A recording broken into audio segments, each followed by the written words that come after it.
Nous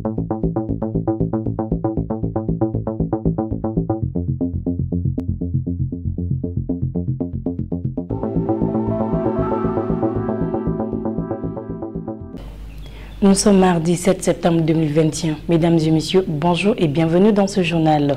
Le médiateur de la CEDEAO, Goodluck Jonathan à Bamako, est l'un des importants pour la CEDEAO. C'est un calendrier clair pour la bonne tenue des élections présidentielles en 2022 à Bamako. Le médiateur de la CEDEAO, Communauté économique des États de l'Afrique de l'Ouest au Mali, Goodluck Ebele Jonathan, ancien président de la République du Nigeria, accompagné d'une forte délégation qui séjourne à Bamako depuis le 5 septembre 2021. La mission du médiateur de l'organisation régionale qui prendra fin ce mardi 7 septembre 2021 s'inscrit dans le cadre du suivi régulier du processus de transition en cours au Mali. Dans une rencontre qu'il a eue à la primature hier lundi 6 septembre 2021, la CEDEAO fait savoir que la transition au Mali de 18 mois doit prendre fin avec des élections présidentielles de février 2022. Un des points qui intéresse non seulement la CEDEAO et l'équipe de médiation, mais aussi les autres partenaires internationaux, c'est notamment un calendrier clair qui enseigne sur les différentes étapes à franchir pour la bonne tenue des élections de 2022. En Guinée, le putschiste tente de rassurer les partenaires et investisseurs étrangers. Une page est en train de tourner en Guinée.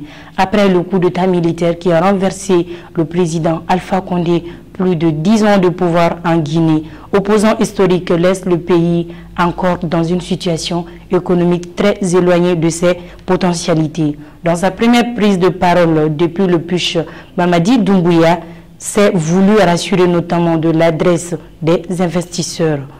Au Mali, le commandant de la Forçat, Oumar Samaki, s'est rendu à la justice malienne. 72 heures après son évasion spectaculaire à la maison centrale d'arrêt de Bamako, suite à une position de la police. Plusieurs sources judiciaires soutiennent que le commandant de la Forçat spéciale antiterroriste Oumar Samaki s'est auto-rendu à la justice. Cet officier de police serait désormais en détention préventive dans les locaux de la brigade d'investigation judiciaire du camp 1 de Bamako. Une menace de grève après la mutation spectaculaire d'un agent syndical. Au niveau des impôts du Mali, le personnel est sur le pied de guerre après la mutation arbitraire des agents syndicaux des impôts. Hier, le lundi 6 septembre 2021, la décision de la directrice régionale, Mme Koulibaly Zaliatou Diarra, district de Bamako, de muter arbitrairement un agent du comité syndical du centre des impôts de la commune 4 au centre 3 du district de Bamako a été fortement critiqué. Maintenant, à Bafoullabé, un chasseur est retrouvé mort dans la brousse. Découverte macabre à Bafoullabé.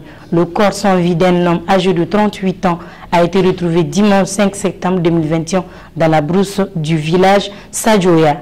Selon les sources locales, il serait parti à la chasse depuis samedi. Des passants l'ont trouvé mort dans la tête, fracassé contre une pierre et près de lui son fusil et un gibier. Des sources supposaient qu'il serait tombé d'une haute colline. Toutefois, les causes du décès restent inconnues. La victime était un père de 5 enfants. Maison d'arrêt centrale de Bamako, Soumeylou Boubé Maïga affirme qu'il est en danger en prison. Vendredi, après un espace de quelques heures, Bamako a renoué avec ses mouvements d'angoisse devenus réguliers depuis quelque temps, prétextant la mise d'un mandat de dépôt du chef de la Forçat dans le cadre de l'enquête sur la tuerie des 10, 11, 12 juillet 2020. Des milliers de policiers déférés sur la maison centrale d'arrêt de Bamako. Les coups de feu en l'air n'ont échappé à personne. Des témoins ont aperçu des impacts de balles sur l'un des bâtiments, notamment celui où devrait être déféré l'ancien Premier ministre Soumeylou Boubé Maïga.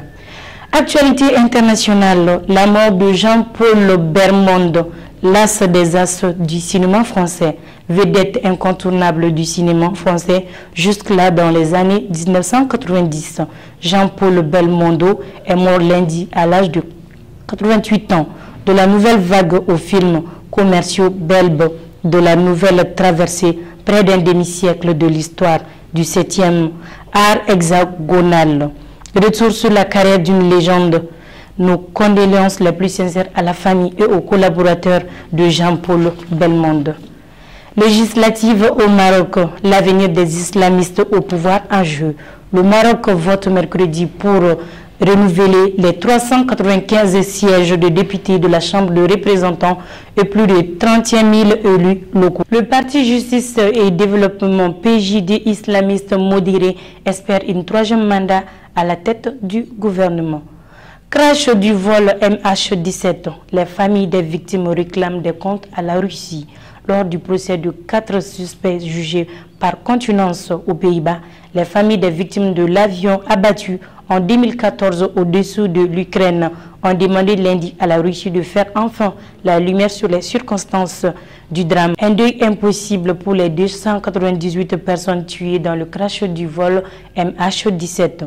Les familles des victimes réclament justice à la Russie. Nous sommes à la fin de ce journal. Merci de votre fidélité et bon suite du programme sur la chaîne La Nouvelle Express, l'info autrement.